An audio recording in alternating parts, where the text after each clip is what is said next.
Λοιπόν, καλησπέρα σας. Θα ήθελα να σας καλωσορίσω και εγώ και να σας ευχαριστήσω για την παρουσία σας εδώ σε μια βραδιά που έχει ξεχωριστή σημασία. Με πρωτοβουλία του Φόρκινα, όπως μας είπε και ο Αλέξανδρος, παρουσιάζεται απόψε ένας ντόπιος καλλιτέχνης που τιμά με το έργο του την αυτανησιακή καλλιτεχνική παράδοση, ο ποιητής Γιώργος Δάκλας. Είναι πραγματικά δύσκολο να μιλήσει κανείς για ένα φύλλο χρόνου, κρατώντας μια απόσταση και προβάλλοντας γι' αυτό μια ιδιότητα διαφορετική από αυτή με την οποία είναι εξοικειωμένος. Ο Γιώργος Δάκλας είναι φίλος παλιός, τόσο παλιός πια που καλύτερα να ξεχάσουμε πότε πρωτοσυναντηθήκαμε. Ωστόσο, η γνωριμία εκείνη ήταν μια σημαντική συνάντηση με ένα ιδιαίτερο άνθρωπο. Ήταν ο φίλος που πίναμε ένα ποτό στο μπαρ, που παίζαμε παιχνίδια στα σπίτια της παρέας. Αργότερα δουλεύαμε μαζί για να ετοιμάσουμε μια θεατρική παράσταση, αλλά μέχρι εκεί. Οι στίχοι που σημείωνε στα άδεια πακέτα των τσιγάρων, το ομολογώ με μια ελαφριά τύψη, δεν κέρδισαν εκείνη την εποχή την ιδιαίτερη προσοχή μου. Αργότερα, όταν πια ο Γιώργος θα φύγει για μια ακόμα περιπλάνηση μακριά από τη γενέθλια γη, θα μάθω περισσότερα για την ποιητική του ιδιότητα. Την ιδιότητα του ελάσσονος επτανησίου ποιητή, σύμφωνα με το επιγραμματικό βιογραφικό της τελευταίας του ποιητικής συλλογής. Αυτός ο χαρακτηρισμός του ελάσσονος είναι πράγματι ενδιαφέρον και συγκινητικός. Σκέφτομαι όμως ότι κρύβει και προσφέρει και μια ελευθερία στο δημιουργό. Του επιτρέπει να κινείται πέρα και έξω από τα όρια που οι αποδέκτες του καλλιτεχνικού έργου δημιουργούν γι' αυτόν. Ακόμα και το βάρος και η κληρονομιά του επτανησίου νομίζω πως είναι πιο ελαφριά για ένα τέτοιο δημιουργό.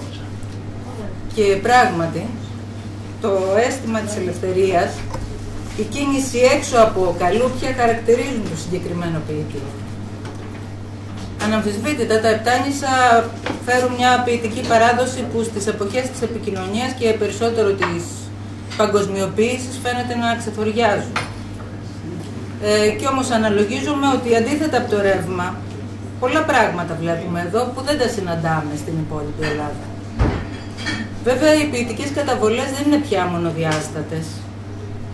Ένας ποιητής παλιότερος, μέγας αυτός, θα πει είναι παιδιά πολλών ανθρώπων τα λόγια μας. Και για τους ποιητές αυτής της γενιάς οι επιρροές είναι πολλές. Παλιότερα και νεότερα ποιητικά ρεύματα, ελληνικά και ξένα, από τον υπερεαλισμό μέχρι το αμερικάνικο κίνημα των beatniks, μεμονωμένα πρόσωπα αλλά και ατομικά βιώματα διαμορφώνουν την ποιητική ταυτότητα.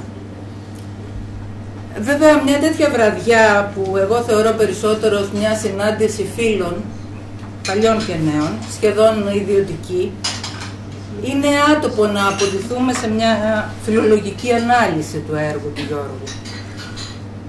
Όμως βλέποντας την αφίσα της εκδήλωσης, εκείνο τον τίτλο κάτω από το όνομά μου, φιλόλογος, ένιωσα την ανάγκη να πω και δύο κουβέντες φιλολογικές. Ο Γιώργος Δάκλας λοιπόν είναι ποιητής της νεότερης γενιάς, αυτής που με ιστορικά κριτήρια ονομάζουμε γενιά μεταπολιτεχνιακή ή γενιά της μεταπολίτευσης. Μια γενιά που μεγαλώνει και παράγει σε συνθήκες δύσκολες, με διαφορετικό όμως τρόπο δύσκολες συγκριτικά με το παρελθόν. Τα οράματα ξεθοριάζουν, οι μύθοι απογυμνώνονται από το μυθικό τους περίφλημα, ήρωες πια δεν υπάρχουν.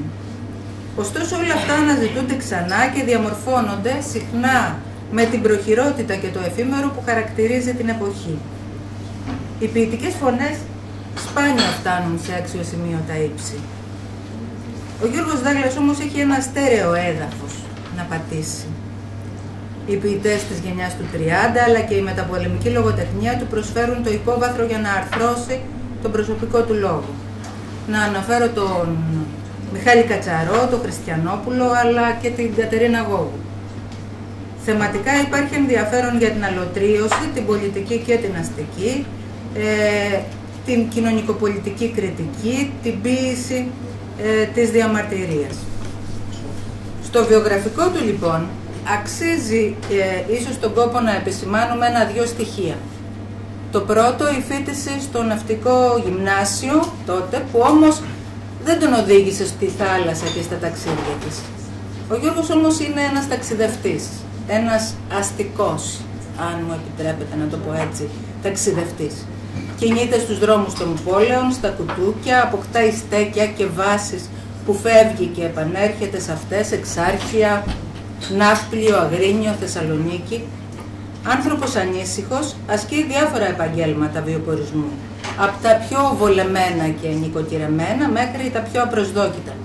Δημόσιος υπάλληλος, κομπάρσος, ταβερνιάρης. Η περιπλάνηση στο χώρο αλλά και στην εργασία αποτελεί στοιχείο χαρακτηριστικό του. Η συμμετοχή του στην συντακτική ομάδα του Ιδιοδρομίου, η έκδοση της εφημερίδας Άγωνη Γραμμή εδώ στην Ιθάκη, η στιχουργική του, είναι ενασχολήσεις πιο συμβατές στην κοινή αντίληψη της καλλιτεχνικής του ιδιότητας. Ωστόσο, ο Γιώργος Δράγλας είναι ένας άνθρωπος αντισυμβατικός. Η εφαρμογή ανάλογων στάσεων για αυτόν είναι άτοπη, θα έλεγα. Οι γνωριμίες του με τον κόσμο των καλλιτεχνών, την Κατερίνα Γόγου, τον Νικόλα Άσιμο, άλλους παλιούς ρεμπέτες, διαμορφώνουν την προσωπικότητα αλλά και το έργο του. Κάνοντας μια σύντομη αναφορά στην ποιητική του διαδρομή των 32 πια χρόνων, σημειώνουμε τις τρεις ποιητικές συλλογές που εκδίδει. Ο λιγογράφος, λιτός, εσωστρεφής, εξελίσσεται δίνοντας σήμερα πια μια συλλογή ωριμότητας στις Σκαντάδες για ένα δαίμονα. Το πρώτο του έργο, η Μέρα των Φωταγωγών, που εκδίδεται το 1982 από τις εκδόσεις του Ελεύθερου Τύπου, αποτελεί μια πρώτη νεανική ποιητική απόπειρα, όπου όμως μπαίνουν τα θεμέλια για τη διαμόρφωση της προσωπικής του φωνής και οπτικής. 32 ποίηματα, χωρίς τίτλους, χωρίς στίξη, χωρίς τόνους, σύντομα, φορές σαν επιγράμματα, αποτυπώνουν την επιρροή του υπερρεαλισμού αλλά και συγκεκριμένων ανθρώπων. Η Κατερίνα Γόγου, πρόσωπο που επηρεάζει τον άνθρωπο αλλά και τον ποιητή, είναι εκεί. Η ζωή κάνει τους κύκλους της. Επιστροφή στην Ιθάκη, μόνιμη δουλειά, γάμος, αυτά για λίγο, και μετά ξανά έφυγε, η περιπλάνηση. Το 1999, στο γύρισμα του αιώνα, η δεύτερη συλλογή, το Μαύρο Χιόνι, από τις εκδόσεις Ελεύωρος, θα δείξει την εσωτερική ποιητική του εξέλιξη. Αφηγηματικότερα, πιο εκτεταμένα κείμενα, έμφαση στο λόγο, γλώσσα ιδιότυπη, προσωπική, με απροσδιόριστους συνδυασμούς λέξεων, αρχαιοπρεπείς τύποι ρηγμένοι ανάμεσα στον καθημερινό λόγο. Η νέα επιστροφή στην πατρίδα, οριστική άραγε. Η παράδοση του Οδυσσέα μας εμποδίζει να το θεωρήσουμε δεδομένο. Προετοιμάζει, ολοκληρώνει και εκδίδει την τρίτη ποιητική συλλογή του ποιητή, την ποιητική συλλογή την οποία τώρα παρουσιάζει, τις Σκαντάδες για ένα δαίμονα. Ο ποιητικός λόγος νομίζω πως θέλει το χρόνο του να οικειωθεί, να προλάβει να κατακάτσει μέσα μας. Ωστόσο η αίσθηση που μπορεί να αποκομίσει κανείς από αυτή τη συλλογή είναι νομίζω μιας καινούργιας γαλήνης, ίσως και της παραδοχής ακόμα μιας ήττας. Η κριτική ματιά είναι πάντα παρούσα, η επαναστατικότητα και η διάθεση ανατροπής δεν σβήνει, αλλά οι κινήσεις πια είναι πιο μετρημένες, αν και όχι πάντα. Στο προσκήνιο συχνά αναδύεται η εικόνα του φυσικού τοπίου. Η γλώσσα τραβάει και πάλι την προσοχή. Η επιλογή του λόγου δίνει ένα απολύτως προσωπικό στοιχείο στο ποιητικό αποτέλεσμα. Η ποιητική διαδρομή του Γιώργου προφανώς έχει μπροστά της πολύ δρόμο. Να ευχηθούμε στον ποιητή να είναι δημιουργικός και γόνιμος. Θα κλείσω με τα λόγια ενός ανθρώπου που χρόνια παρακολουθεί τον Γιώργο Δάγλα. Η ποίηση του Γιώργου Δάγλα είναι το πυλοφόρι με τα χρυσά καλούδια στην πλάτη του ξυπόλυτου αλήτη, στη γυροβολιά της μέρας και της ζήσης. Και ημερεύει την ψυχή μας.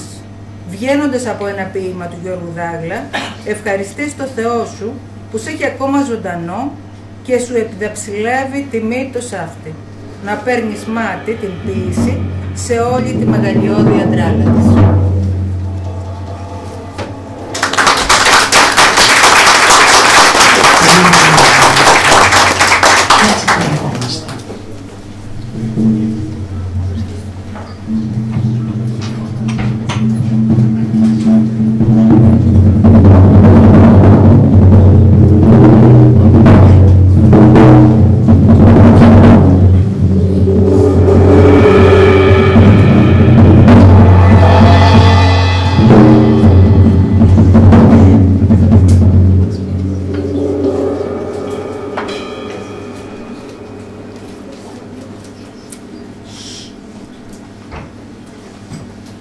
Χωρίς των πατρικίων και των πληβίων το ένδυμα, χωρίς πλοία να διασχίζουν νύχτες στα κανάλια, έτσι θα μιλήσω, ρακένδυτος, μέσα στην πανοπλία μου, χωρίς λόγο.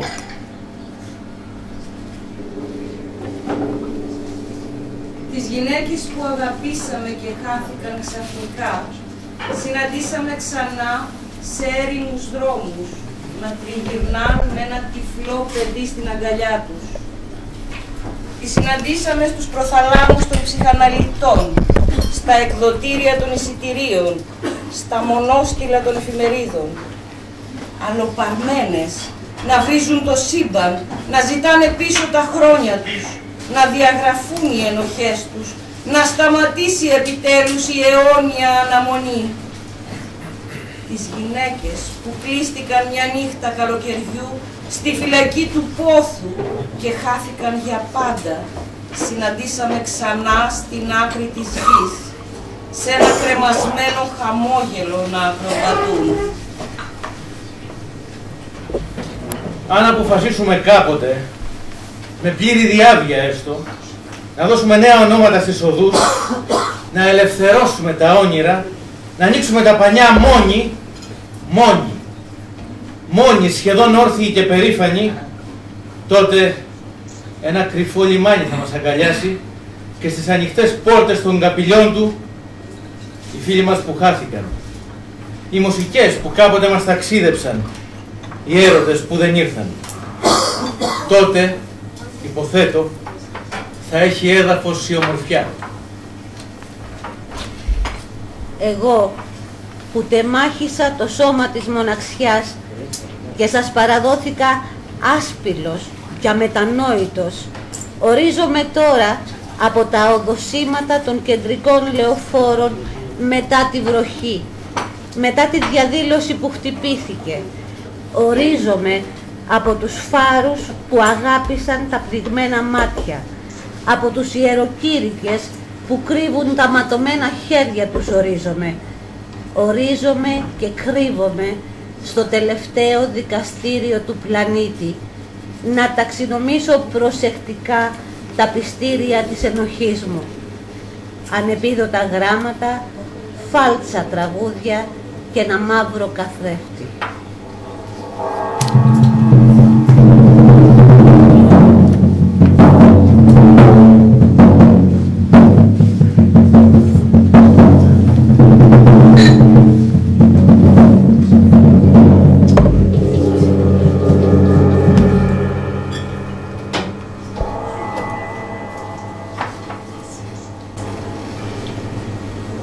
Ποια παλήρια, ποιος άνεμος παναμορεύει την ψυχή μας, ποιος θα κλείσει τις πόρτες πίσω μας.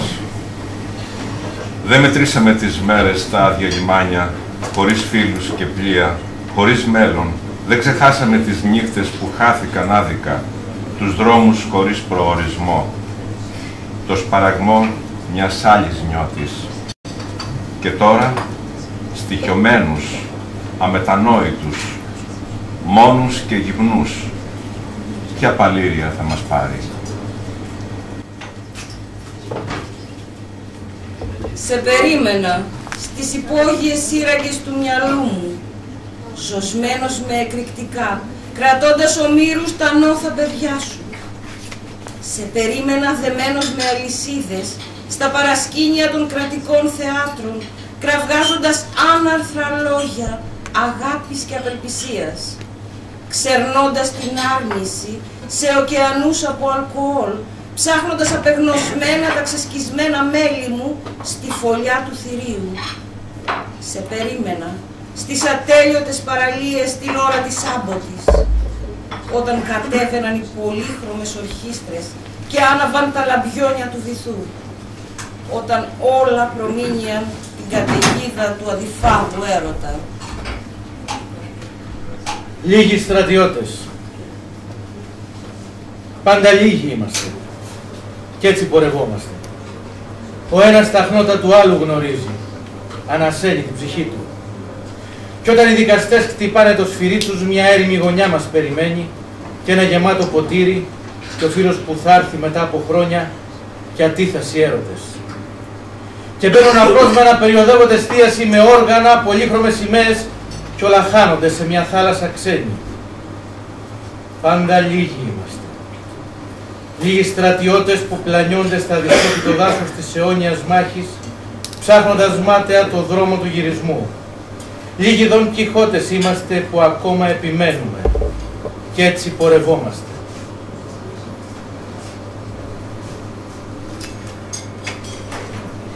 Το σίδερο. Η Ελένη Γρηγοριάδου σιδέρωνε τα ρούχα της. Τα είχε πλύνει για πολλοστή φορά. Δεν τα φορούσε ποτέ.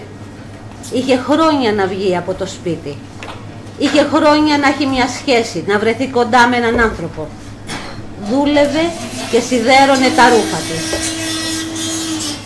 Δεν έτρωγε, δεν κάπνιζε, δεν έπινε, δεν ζούσε. Σκέφτηκα ότι κάτι θα μπορούσε να γίνει μαζί της. Ήμουν 3 μήνες άνεργος.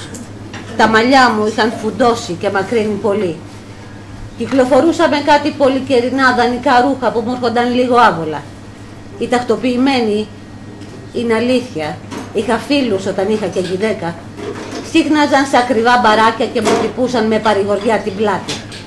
Μια πέτρα πεταμένη στη θάλασσα η αγάπη τους. Σκέφτηκα λοιπόν ότι κάτι θα μπορούσε να γίνει. Και οι δυο στο σίδερο και στη μοναξιά λέω, κάτι θα γίνει.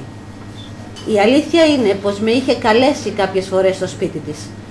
Ξάπλωνε στον καναπέ και εγώ καθόμουν σε ένα μικρό σκαμπό. Κρατούσε πάντα μια απόσταση ασφαλείας 2 μέτρων. Μια φορά φεύγοντας, την ακούμπησα στον ώμο φιλικά. Ταράχτηκε. Νόμιζα ότι θα με χτυπούσε. Μου μιλούσε πάντα στον πληθυντικό. Η σχέση μας προχωρούσε. Άδειαζα ότι υπήρχε στο ψυγείο της και άδειαζε ότι υπήρχε στην ψυχή της. Ο αδερφός της ήταν μόνιμος στρατιωτικός, μοναδικός της φίλος, ερωτευμένος με μια Ρωσίδα καμπαρετζού. Ο Μακαρίτης, ο πατέρας της, απογοητευμένος, χτυπημένος από την αριστερά της εποχής του. Η Ελένη δούλευε πάντα σε ένα φτηνό ξενοδοχείο, χωρίς ρεπό, χωρίς ζωή, χωρίς έρωτα, χωρίς μέλλον. Κάποιες φορές που περνούσα να τη δω, ντρεπόμουν λίγο.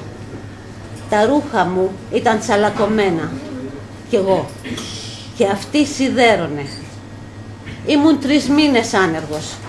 Οι φίλοι μου με είχαν ξεχάσει. Δουλειές, ταξίδια, δημόσιες σχέσεις. Κάποιοι έγραφαν ποίηματα, άλλοι άλλαζαν αυτοκίνητο. Εγώ δεν είχα μάτια να κλάψω.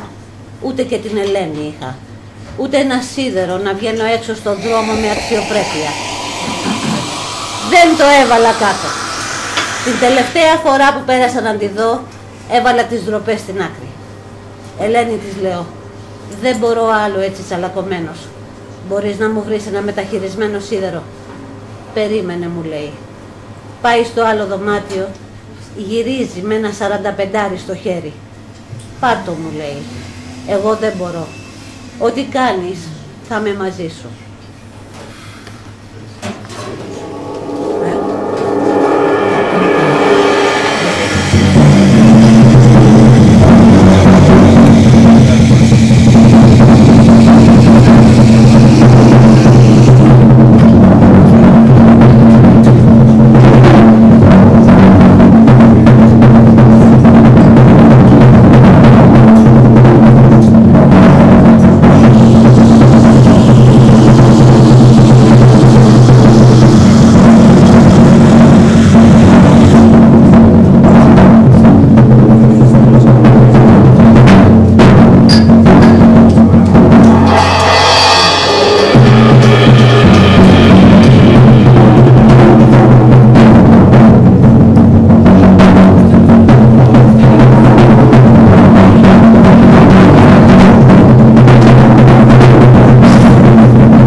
Να την κρίσω άγνωστες σκιές χωρίς μάτια. Στους ίδιους μικρούς δρόμους, στην ίδια διαδρομή, να επιστρέφουν στο ίδιο κελί.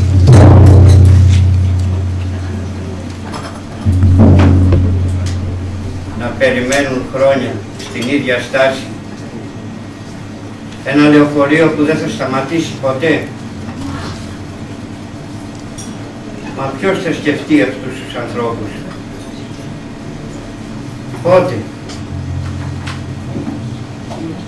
Πότε θα ξεχαστούν αυτοί οι επιβάτες που δεν πέρασαν ποτέ? Καταργήθηκαν οι θέσεις των ασυρματιστών, καταργήθηκαν οι θέσεις των ταχυδρομικών διανομέων, γίναν τα ρηχευτές πουλιών, κατασκευάζουν αόρατα σειρματοπλέγματα, μας περιτυλίγουν κάθε μέρα.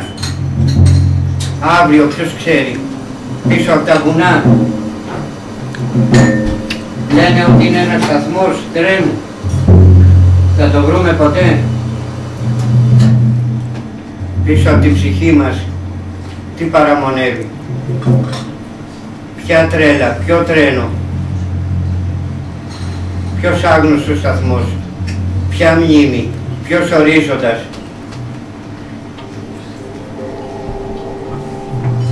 Ποιος θα λύσει τα σκοινιά αυτών των πλοίων? Είναι δίπλα μας, δεν θα τα βρούμε ποτέ. Ένα βήμα είναι δίπλα μας. Πότε θα το κάνουμε?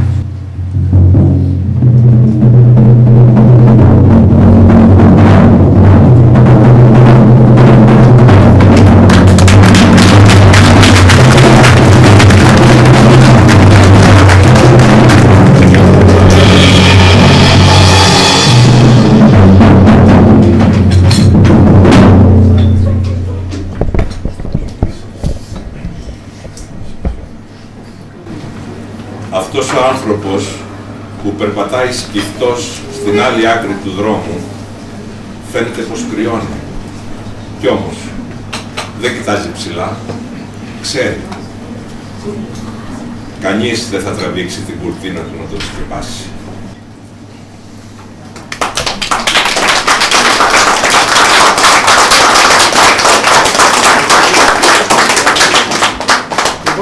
Θα πω και εγώ μία μικρή έκπληξη θα κάνω του φίλου του Γιώργου. Πάνε πολλά χρόνια όταν με βρήκε ένα πρωί στο καφενείο στην Εξέδρα και μου λέει Σπύρο, έχω γράψει κάτι στίχους. Και μου τους έδωσε γραμμένους ένα πακέτο από τσιγάρα που συνήθιζε αγαπητοί. Καρέλια του μισό, έτσι Γιώργο. Ναι. Πήρα λοιπόν αυτούς τους στίχους και με πολύ αγάπη τους μελοποίησα. Είναι μια σειρά από πολλά τραγούδια, αλλά σήμερα μαγνητοφώνησα από συναυλία ζωντανή ηχογράφηση σε CD και θα σας παρακαλέσω να ακούσετε μερικά από αυτά τα τραγούδια, τα οποία τα έχει ερμηνεύσει η Μάη Χάνα. Η ορχήστρα είναι από 5-6 όργανα και η συναυλία είναι από μια συναυλία που έγινε στην Πάτρα.